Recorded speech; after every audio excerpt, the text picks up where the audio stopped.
20년 만에 아프가니스탄에서 미군이 철수를 하자 곧바로 탈레반이 아프가니스탄을 장악을 했습니다. 우리나라는 우리 정부 활동을 도왔다라고 하는 명목으로 생명 위협을 받는 아프가니스탄인들을 구출하기 위해서 특별기를 띄웠습니다. 특수부대도 파병을 했습니다.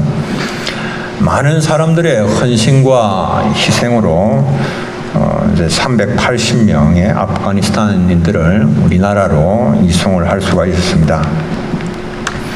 그런데 이제 이 아프가니스탄 사람들 특별 기여자로 분류를 해서 우리나라로 데리고 오는 이 문제에 대하여서 사람들의 의견이 이렇게 갈라지고 있습니다. 어떤 사람들은 이들을 우리나라로 데려오는 것을 우려하는 그런 사람도 있습니다. 이들이 염려하는 것은 무분별한 무슬림의 입국이 이제 장차 화를 불러올 수 있다라고 하는 점을 지적을 합니다. 그래서 이 이슬람교는 좀 다른 종교와는 다르다 그렇게 이야기를 합니다. 그래서 이 원리주의자들이 전 세계 인구를 무슬림으로 만들겠다라고 하는 목표를 가지고 군대를 운영하는 조직이기 때문에 일반 종교처럼 생각하면 착각이다라고 하는 겁니다. 그래서 보기로 이제 2015년에 시리아 난민을 받아들였던 유럽의 여러 국가들이 수많은 테러가 그 난민들로 인해서 발생을 했고, 그리고 또 무슬림들끼리 모여 사는 그들만의 샤리아 율법으로 통치하는 지역도 생겨났다 그렇게 이야기를 합니다. 우리나라 이렇게 난민들에 대한 인식, 우리나라 국민들의 난민들에 대한 인식이 어떤지 유엔 난민 기구가 조사해서 발표한 우리나라 국민들의 난민 의식 조사를 보면은 난민들을 수용하는데 찬성하는 비율이 33%입니다.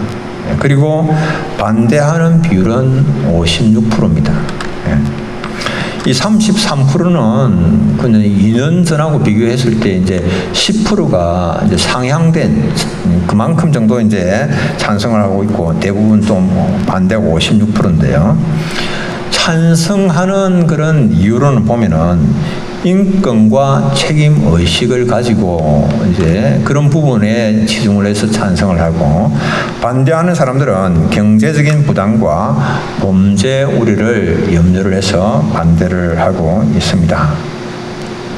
그런데 이 환난 당한 사람들에게 대한 인도적 차원에서 환대하고 사랑을 베풀고 복음을 전하는 것, 이것은 교회의 본분이고 교회가 해야 하는 그런 사명입니다. 만약 교회가 이 사명을 저버리고 환난 당하는 자들에게 배타적으로 행동하고 무리하게 행동하면은 이건 본분을 저버리는 것이고 하나님의 영광을 가리는 일이 됩니다. 그래서 무슬림 입국 제한이나 모스크 건축 반대 이런 것들은 시민단체가 할 수가 있을지는 모르겠지만, 그러나 교회는 무슬림에게 사랑으로 복음을 전하는 그런 본분에 충실을 해야만 할 겁니다. 이 오늘 본문에 나타나고 있는 예수님을 이렇게 식사에 초대한 어떤 사람도 굉장히 위험을 무릅쓰고 예수님을 식사에 초대를 했습니다. 당시 대제사장들과 장로들과 서기관들이 예수님을 향한 적대감을 가지고 있었습니다. 죽이려고 모의를 하고 있는 그런 상황이었습니다. 그런 가운데서 예수님을 초대해서 그 예수님과 더불어 식사를 나누고 음식을 나누고 그를 환대한다라고 하는 것은 대단히 위험한 일이죠.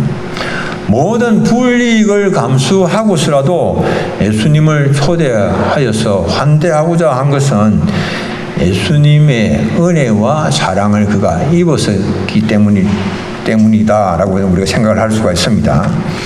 환대라고 하는 것은 타인의 유익을 위해서 음식, 숙소 또는 대화를 아낌없이 나누는 것 말합니다. 자기에게 있는 이런 것들을 아낌없이 나누는 것. 반대로는 누군가가 어려움에 처해 있지만은 돌아보지 않고 쓸쓸히 홀로 있게 하는 것. loneliness. 이거 홀로 외롭게 있도록 하는 거. 이게 이제 환대, hospitality에 반대되는 그런 말입니다. 예수님은 지극히 작은 한 사람의 아픔과 고통을 외면하는 것, 그것은 주님을 푸대접하는 것이다. 이렇게 말씀을 하십니다. 마태복음 25장 45절에 이에 임금이 대답하여 이르시되 내가 진실로 너희에게 이르노니 이 지극히 작은 자 하나에게 하지 아니한 것이 곧 내게 하지 아니한 것이니라. 지극히 작은 자, 난민이라고 해서 그를 무시하고 소홀하게 대하는 것, 그것은 주님을 홀대하는 것과 다르지 않다라고 말씀을 하십니다. 교회가 새가족이 와도 환대하지 아니하고 오는 갑에 가는 갑에 하면서 관심을 보이지 않는다면 주님을 푸대접하는 것과 다르지 않은 일입니다. 자기 집에 손님이 오지만은 오든 가든 별 신경을 쓰지 않는다면 이건 역시 주님을 푸대접하는 것과 같습니다. 손님이 와도 음식이나 숙소는 고사하고 물 한 모금조차 나누지 않는다면 이런 집안에는 사람의 발걸음이 끊어질 수밖에 없습니다. 사람의 내왕이 없는 집안은 갈수록 내리막길을 걷게 됩니다. 새가족이 없는 교회도 역시 마찬가지입니다. 새가족을 귀하게 생각지 아니하고 환영하지 아니하는 교회는 새가족이 끊어질 수밖에 없는 거죠. 여러분들은 어떻습니까? 이웃을 좀 환대하는 편입니까? 여러분들은 최근에 누군가를 초대해서 간단한 다과나 식사를 나누어 보신 적이 있으십니까? 친구를 얻고 싶으면 친구가 되어라고 하는 속담이 있습니다. 여러분들은 주변에 마음을 나눌 만한 친구가 없어서 인생이 불행하게 느껴지시는 그런 경험을 해보셨습니까? 그렇다면 누군가 공경에 처해 있는 연약한 지체에게 마음을 보이고 그를 환대해야 됩니다. 상심한 사람, 낙심 가운데 쓸쓸하게 지내는 사람을 가슴으로 끌어안고 온 마음을 다해서 위로해 보신 적이 있으십니까? 환대에는 두 가지 환대가 있습니다. 예수님은 위험을 감수하고서 자신을 초대한 사람에게 어떤 환대를 베풀어야 할 것인가 말씀을 하셨습니다. 순수하게 이웃의 유익을 위하여서 나누는 그런 경우가 있는가 하면, 나누고 섬기는 그런 경우가 있는가 하면, 어떤 경우는 보상을 바라거나 대접받을 것을 생각을 하면서 베푸는 환대도 있습니다. 이럴 경우에는 내가 대접받을 것을 생각을 하고 대접을 했는데 상대방이 대접을 하지 않으면 굉장히 섭섭하죠. 나는 대접하고 나는 섬겼는데 자기는 완전히 깡무시를 해버렸다. 그래서 사람들은 그런 마음의 상처를 받지 않으려고 하고, 그래서 끼리끼리 서로 만나서 주고받고 지냅니다. 그렇게 하니까 정말 도움이 필요한 사람, 돌아보아야 할 사람, 환대해야 할 사람은 잘 돌아보지 않는 겁니다. 그런데 예수님은 벗이나 형제나 친척이나 부한 이웃을 청하지 말라라고 하십니다. 왜? 도로 청함을 받고 돌려받음으로 하나님의 상급을 잃게 되기 때문에 부한 이웃을 청할 생각하지 말라. 그래서 예수님은 갚을 것이 없는 가난한 자들과 몸 불편한 자들과 전원자들과 맹인들을 청하라고 말씀을 하십니다. 목적을 가지고 다른 사람에게 호의를 베풀고 환대하는 사람들이 있습니다. 지난주 1등과 오리 불고기집으로 식사 초대를 받았습니다. 목사님들 4명이 함께 모여 식사를 나누는 자리였습니다.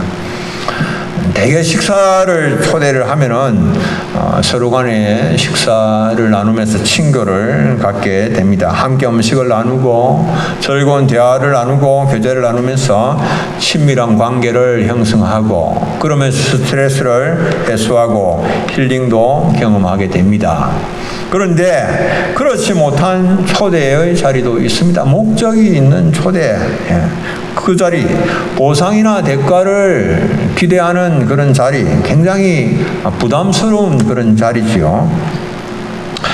보상이나 대가를 기대하지 않고 다른 사람을 돌보고 베푸는 순수한 섬김과 한대는 굉장히 아름답습니다. 폐지를 주어서 생활하는 두 모녀가 있었습니다. 딸이 유방암에 걸렸습니다. 유방암이 걸렸지만은 그러나 일을 쉴 수가 없어서 계속해서 폐지를 주우러 다닙니다. 수술비를 마련하기 위해서 더 열심히 폐지를 주워야 하는 그런 형편이었습니다. 수술이 급한데 수술을 하지 못하고 폐지를 주우러 다니고 또 폐지를 줍는 일로 인하여서 병세가 더 악화될 수도 있는 상황이었습니다. 그런데 어떤 집사님이 그 모녀를 찾아가서 흰 봉투를 하나 내밀면서 빨리 유방암 수술을 받고 건강을 회복하라고 격려를 했습니다. 그 봉투 안에는 수술비가 들어있었고 그리고 그 봉투에는 8자의 글자가 적혀 있었습니다. 하나님은 사랑이라. 그 집사님은 전혀 대갚을 능력이 없는 사람에게 자신의 소중한 것을 나누었습니다. 주님은 우리에게 갚을 것이 없는 이웃을 환대할 때에 주께서 갚아주실 것을 말씀을 하십니다. 여러분들 믿음의 사람들은 주님을 바라봐야 됩니다. 자꾸 사람 바라보면서 내가 돌려받기 위해서 보답받기 위해서 이렇게 대접하는 것, 환대하는 것 의미가 없습니다. 주님께서 갚아주신다라고 말씀하십니다. 환대하는 삶을 살아야 하는 그런 이유가 뭔가? 왜 우리가 환대하는 삶을 살아야 할 것인가? 여러분들 내게 있는 것 중에서 주님께로부터 받지 아니한 것이 하나도 없습니다. 내게 있는 모든 좋은 것이 주님께로부터 다 왔습니다. 야고보서 1장 17절 온갖 좋은 은사와 온전한 선물이 다 위로부터 빛들의 아버지께로부터 내려오나니 그는 변함도 없으시고 회전하는 그림자도 없으시니라. 우리가 주님께로부터 얼마나 넉넉하게 받았는지 모릅니다. 우리를 향한 주님의 환대 끝이 없습니다. 우리는 1만 달란트 빚진 자들과 같습니다. 1만 달란트의 빚은 자신의 힘으로는 도무지 갚을 수가 없는 액수입니다. 자신이 열심히 일한다고 해서 갚을 수 있는 그런 액수가 아닙니다. 자신의 몸을 팔고 아내와 자식들과 모든 소유를 다 팔아도 갚을 수 없는 엄청난 액수가 1만 달란트입니다. 그런데 이제 그가 주인에게 엎드려서 내게 참으소서 갚으리다 간청을 하였을 때에 주인이 그 종을 불쌍히 여겨서 놓아 보내주면서 빚을 탕감해 주었습니다. 엄청난 용서를 받았습니다. 그런데 그 종이 나가서 자기에게 100데나리온 빚진 동료를 만나서 목을 잡고 빚 독촉을 합니다. 그 동료가 엎드려서 간청을 합니다. 내게 참아 주소서. 내가 갚으리이다. 어디선가 들어본 적이 있는 그런 말 아닙니까? 자기가 조금 전에 그 1만 달란트 빚진 그 주인에게 그렇게 자신이 한 번만 살려달라고 그렇게 애걸복걸했던 그 말 아닙니까? 역지사지를 해야 되지만은 그는 그렇게 하지를 않습니다. 허락하지 아니하고 빚을 갚도록 옥에 가두어 버리고 말았습니다. 자신은 엄청난 빚을 탕감받았음에도 불구하고 자신에게 엎드려 간청하는 동료를 옥에 가두었습니다. 그 동료가 자신에게 진 빚은 자신이 자기 주인에게 진 빚에 비교하면 완전 그야말로 세발의 피입니다. 조족지혈일 밖에 안 되는 그런 아주 작은 액수의 돈이었습니다. 이 사실을 알게 된 주인이 대노합니다. 마태복음 18장 32절 34절에 이에 주인이 그를 불러다가 말하되 악한 종아 네가 빌기에 내가 네 빚을 전부 탕감하여 주었거늘 내가 너를 불쌍히 여김과 같이 너도 내 동료를 불쌍히 여김이 마땅하지 아니하냐 하고 주인이 노하여 그 빚을 다 갚도록 저를 옥졸들에게 넘기니라. 여러분들, 이 비유를 통해서 주님께서 우리에게 무엇을 말씀하시고자 하십니까? 주께서 우리를 불쌍히 여기심과 같이 우리도 형제를 불쌍히 여기고 그리고 하나님 아버지께로부터 받은 용서를 기억하면서 형제를 용서하고 하나님 아버지께로부터 받은 환대를 기억하면서 이 공경에 처하여 있는 형제들을 환대해야 할 것을 말씀을 하시는 것이죠. 죄와 허물로 가득한 자들을 하나님은 사랑과 용서로 예수님의 족보에까지 오르는 한량없는 은혜를 베풀어 주셨고 죄인들을 환대해 주셨습니다. 예수님의 족보에는 두 번이나 남편을 잃고 시아버지에게서 시를 받은 다말이 등장합니다. 그런 사람이 어떻게 예수님의 족보에 오를 수가 있나요? 하나님께서 그렇게 환대를 해주신 거예요, 죄인들을. 여리고성에서 술을 팔고 웃음을 팔고 몸을 팔던 기생 라합도 예수님의 족보에 등장하고 있습니다. 그리고 이방 여인으로 무장 가운데 남편을 잃고 재산 하나 없이 타국에서 그 시어머니를 섬겨야 되는 비참한 삶의 현장에 떨어진 그런 룻도 등장하고 있습니다. 자기 남편을 극렬한 전투의 현장으로 몰아넣어 죽음에 이르게 한 그 사람의 아이를 낳은 우리아의 아내 바세바도 예수님의 족보에 등장하고 있습니다. 주님의 용서 끝이 없습니다. 한이 없습니다. 무가치한 자를 향한 주님의 환대 끝이 없습니다. 그럼에도 불구하고 내게 작은 빚진 자, 내게 말 한마디 실수한 사람, 실수한 것, 내게 작은 피해를 준 그 사람, 나는 끝까지 그를 용서할 수 없다라고 말을 하고 있지 않습니까? 주님이 뭐라고 말씀하시겠습니까? 그런 우리의 모습을 보고. 그렇다면 나도 너를 용서할 수 없다, 주님 말씀하십니다. 마태복음 18장 35절 너희가 각각 마음으로부터 형제를 용서하지 아니하면 나의 하늘 아버지께서도 너희에게 이와 같이 하시리라. 여러분들, 나는 용서할 수 없고 나는 환대할 수 없으면서 주님의 용서와 환대만을 생각하고 계십니까? 그런 사람을 너무 어리석다라고 성경은 말씀합니다. 성경에는 공경에 처한 나그네를 냉대하는 어리석은 자가 등장하고 있습니다. 그 이름이 뭔지 아십니까? 그 이름이 나발입니다. 나발이라고 하는 이름의 뜻이 무엇입니까? 어리석은 자라고 하는 뜻입니다. 그는 심히 부한 자였습니다. 성경은 그를 심히 부하다 그렇게 말씀을 하고 있습니다. 양이 3,000마리요 염소가 1,000마리요. 그 나발이 자기 양털을 깎는 때에 다윗이 공경에 처하여 있으면서 자기 부하를 보내어서 떡과 물과 고기를 좀 나누어 줄 것을 정중하게 그렇게 요청을 하였습니다. 그동안 다윗은 이 베두인족을 비롯한 아랍 족속들의 약탈과 노력으로부터 나발의 목자와 양들을 보호하는, 적극적으로 보호하는 그런 역할을 감당을 했습니다.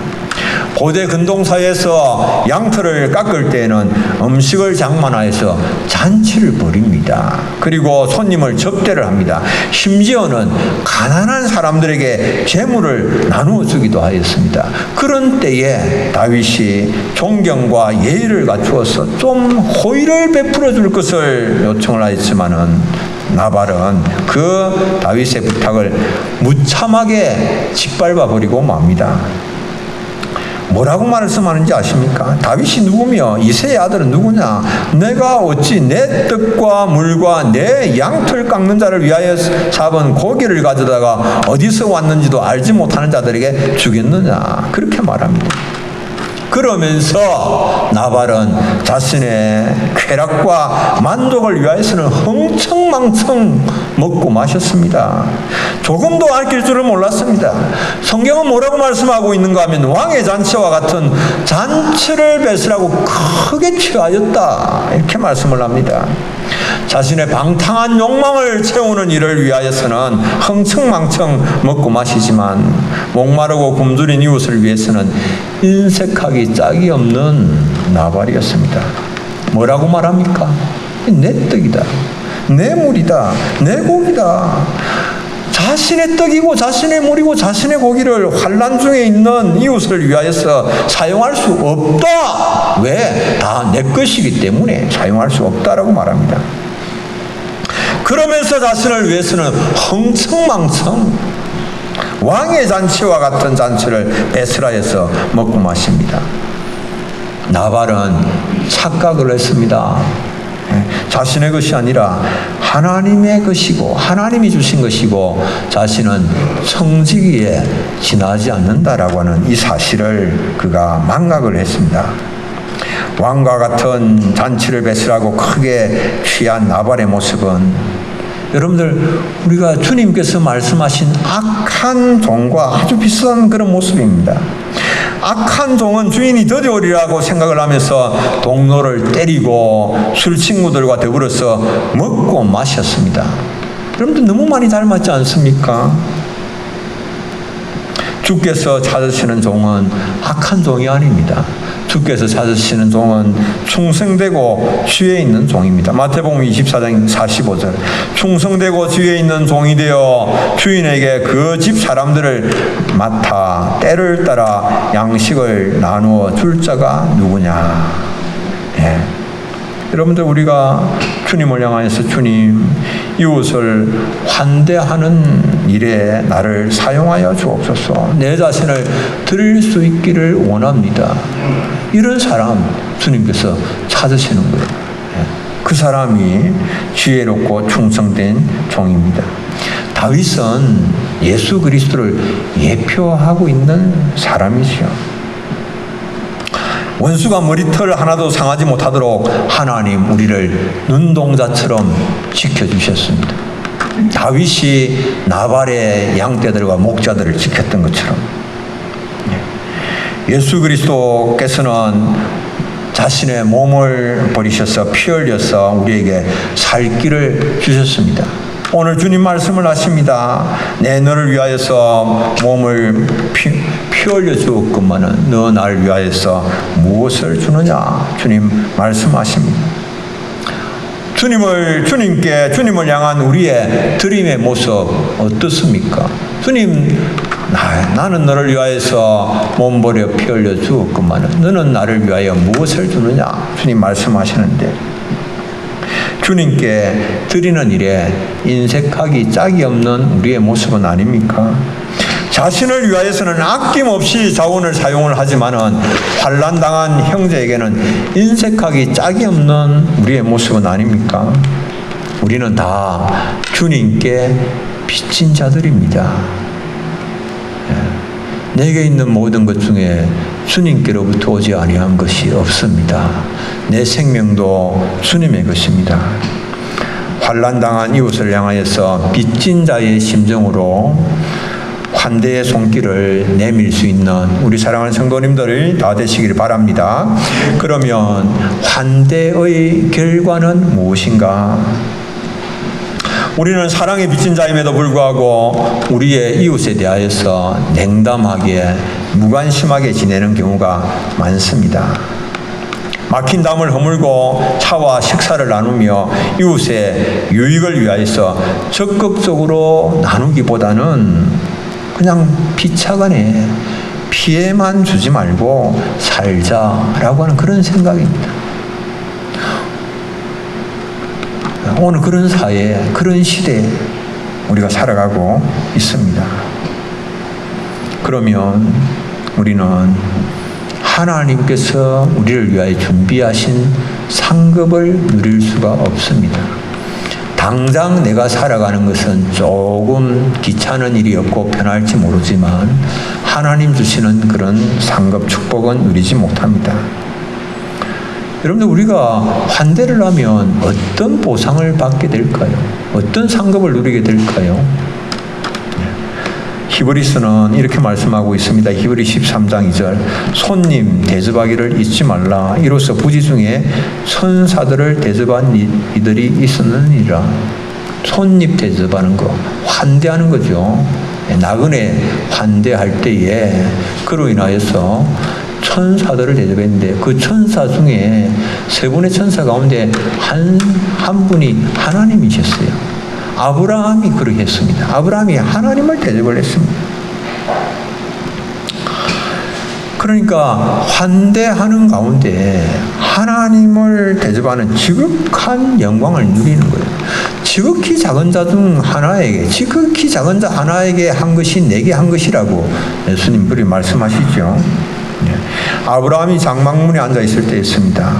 때는 날이 뜨거운 때였습니다. 정오가 되는 그런 때였습니다. 태양이 하늘 중앙에 있을 때, 이 팔레스타인 사람들은 대개 이 시간이 되면 이제 식사를 하고 휴식을 취합니다. 이때 아브라함이 자기 장막문 앞에 앉아서 장막문에 앉아서 이렇게 바라보니까 눈을 들어서 바라보는데 사람 셋이 맞은편에 서 있는 거예요. 나그네입니다. 낯선 사람인데 아브라함이 평소에 하던 대로 머뭇거리지 아니하고 달려가서 몸을 땅에 굽혀서 극진하게 그들을 영접합니다. 씻을 물을 가져다 줍니다. 그들에게 시중을 듭니다. 극진히 예우를 갖추어서 대접을 합니다. 나그네를 위하여서 아낌없이 물과 음식을 나누어 주고 환대했습니다. 그 가운데 한 분이 하나님이셨습니다. 여러분들, 엄청난 영광이지 않습니까? 하나님을 대접한 사람, 환대한 사람. 여러분들, 우리가 이웃을 환대하기 위해서는 내 자신의 많은 수고와 요구가 됩니다. 손님을 맞기 위해서 청소도 해야 됩니다. 음식도 준비해야 됩니다. 많은 수고를 해야 됩니다. 그런데 그 수고에 주님께서 주시는 보상이 있는 거예요. 주님께서 만나 주시는 거예요. 그렇게 수고하는 사람, 손님을 환대하기 위하여 수고하는 사람에게 주님께서 그의 삶의 모든 필요들을 부족함 없이 채워주시는 겁니다. 잠언에는 이런 말씀이 나와요. 굉장히 우리가 마음에 새겨야 될 그런 잠언이에요. 잠언 11장 24절로 25절. 흩어 부재하여도 더욱 부하게 되는 일이 있나니, 흩어서 부재하는데 더 부하게 되는데, 과도히 아껴도 가난하게 될 뿐이니라. 아낀다고, 쓰지 않는다고, 나누지 않는다고 부자가 되는 게 아니에요. 가난하게 될 뿐이니라. 성경 그렇게 말씀합니다. 구제를 좋아하는 자는 풍족하여질 것이요, 남을 윤택하게 하는 자는 자기도 윤택하여지리라. 자기의 음식을 나누고 물을 나누고 집을 나눔으로 인하여서 다른 사람을 윤택하게 하고 행복하게 하는 사람은 하나님께서 그 사람을 행복하게 하시는 거예요. 윤택하게 해주시는 것이죠. 여러분들이 환대하는 건 이 교회가 해야 되는 거예요. 섬김의 사역입니다. 섬김의 사역. 섬김의 사역은 누가 해야 되는 일인가? 섬긴다라고 하는 이 헬라어 디아코네오. 이건 여기에서 나온 말이 디아콘이에요. 집사입니다. 집사. 우리는 다 섬기는 자들이에요. 집사입니다. 집사. 집사라고 하는 이 뜻은, 원래 뜻은 식사하는 사람들을 위하여서 옆에서 정성껏 시중드는 사람이다라고 하는 뜻이에요. 시중드는 사람. 우리는 모두 교회의 섬기는 자들입니다. 집사들입니다. 우리가 다 합심하고 합력하여서 공경에 처한 이웃을 환대하는 일을 우리 교회가 해야 하는 그런 일이죠. 이런 말이 있습니다. 모든 사람이 조금씩만 덜 가지면 한 사람 몫이 더 나온다. 조금씩만 덜 가지면. 여러분들 내가 밥 한 숟갈, 한 스푼 덜 먹는다고 해서 큰 문제 되는 거 아니죠. 조금씩만 덜 먹으면, 덜 가지면 한 사람 몫이 나오는 거예요. 우리가 약하고 연약해도 합심하고 합력하면 교회 본분인 환대의 사역을 감당할 수가 있게 되는 겁니다. 그래서 하나님 기쁘시게 하고 또 하나님께 부으시는 그런 복을 누리시는 우리 교회, 우리 성도님들 다 되시기를 바랍니다. 우리 찬송 한 장 부르겠습니다. 찬송 459장.